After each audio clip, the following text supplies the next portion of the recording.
Hello, welcome to my YouTube channel physics by Pradeep sir. दोस्तों, इसके पिछले वाले वीडियो में हमने जो है कूलाम के नियम के बारे में अध्ययन किया था और उसके बारे में हमने बताया था।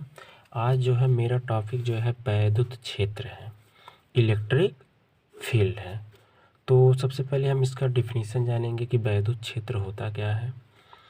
तो किसी आवेश अथवा आवेशित वस्तु के चारों ओर का वह क्षेत्र जिसमें उसके वैद्युत प्रभाव का अनुभव होता है वैद्युत क्षेत्र कहलाता है।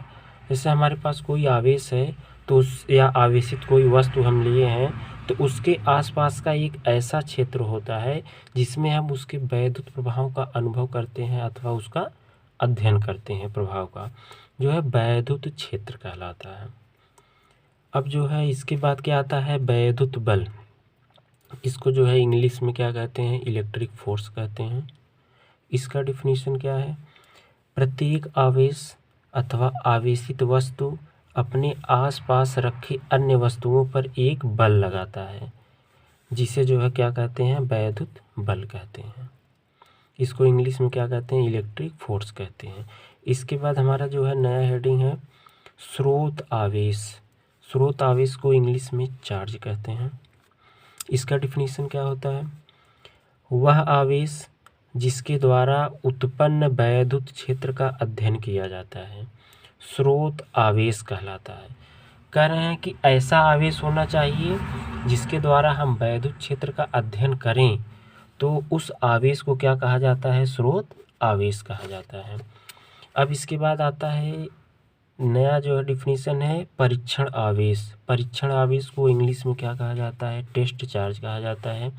इसका डिफिनीशन क्या है, स्रोत आवेश द्वारा उत्पन्न वैद्युत क्षेत्र का परीक्षण वैद्युत क्षेत्र में अत्यंत सूक्ष्म बिंदु आवेश Q0 को रखकर किया जाता है।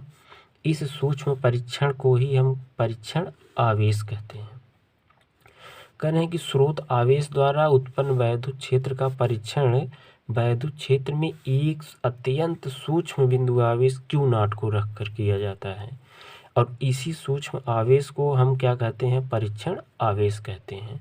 इसको जो है Q0 से प्रदर्शित करते हैं। इसके बाद आता है वैद्युत क्षेत्र की तीव्रता। ये बहुत इम्पॉर्टेंट डिफिनीशन है आपका, वैद्युत क्षेत्र की तीव्रता। तो इसको इंग्लिश में क्या कहा जाता है, इंटेंसिटी ऑफ इलेक्ट्रिक फील्ड कहते हैं। इसका डिफिनीशन क्या है, वैद्युत क्षेत्र के किसी बिंदु पर क्षेत्र की तीव्रता उस बिंदु पर रखे एकांक परीक्षण धन आवेश पर कार्य करने वाले बल के बराबर होता है। यह एक सदिश राशि, यह राशि कैसी है, यह बहुत इंपॉर्टेंट है कि वैद्युत क्षेत्र कैसी राशि है, वैद्युत क्षेत्र की तीव्रता यह एक सदिश राशि है जिसे ई से प्रदर्शित करते हैं। इसको किसके द्वारा प्रदर्शित किया जाता है, वेक्टर ई के द्वारा प्रदर्शित किया जाता है। यदि वैद्युत क्षेत्र के किसी बिंदु पर रखे परीक्षण धन आवेश Q0 पर कार्यरत बल वेक्टर F हो। कह रहे हैं कि वैद्युत क्षेत्र में अगर कोई परीक्षण आवेश Q0 रखा गया है और जिस पर कार्यरत बल कितना हो, वेक्टर F हो, तो उस बिंदु पर क्षेत्र की तीव्रता क्या होगी, तो क्षेत्र की तीव्रता vector E equal to vector F by Q0, यही जो है क्या होगी, उस बिंदु पर वैद्युत क्षेत्र की तीव्रता होगी।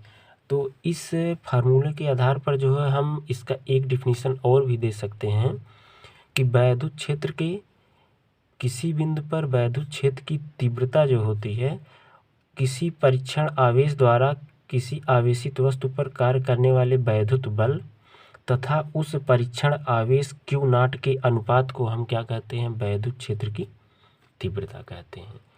तो वैद्युत क्षेत्र की तीव्रता के संबंधित जो है महत्वपूर्ण बिंदु कुछ हैं। क्या होता है, वैद्युत क्षेत्र की तीव्रता वेक्टर ई को सामान्य भाषा में हम वैद्युत क्षेत्र भी कहते हैं।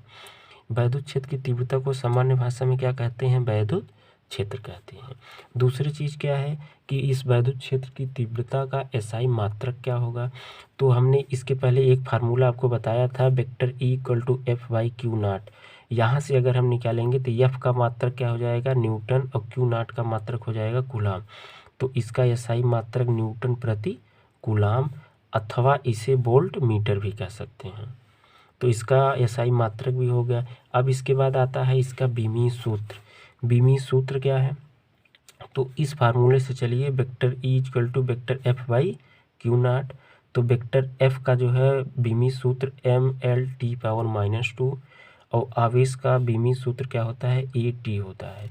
फिर जब इसको हम ऊपर लेकर जाएंगे पक्षांतर करने के बाद हमारा बीमी सूत्र क्या मिल जाएगा? वैद्युत क्षेत्र की तीव्रता का mL/-3 A इनवर्स।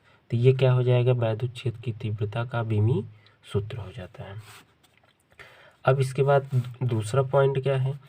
यदि वैद्युत क्षेत्र के सभी बिंदुओं पर तीव्रता का परिमाण तथा दिशा समान हो। कह रहे हैं अगर वैद्युत क्षेत्र के सभी बिंदुओं पर उसका तीव्रता जो है तीव्रता का परिमाण जो है तथा दिशा जो है दोनों अगर समान है तो क्षेत्र को क्या कहा जाता है? एक समान वैद्युत क्षेत्र, यूनिफॉर्म इलेक्ट्रिक फील्ड कहते हैं। और अगर उसका परिमाण तथा दिशा समान नहीं है तो उसे क्या कहा जाता है? असमान वैद्युत क्षेत्र, जिसे इंग्लिश में क्या कहते हैं? नॉन यूनिफॉर्म इलेक्ट्रिक फील्ड कहते हैं। तो आज का वीडियो हमारा यहीं तक था। तो वीडियो को लाइक कीजिए, सब्सक्राइब कीजिए और कमेंट कीजिए। Thank you.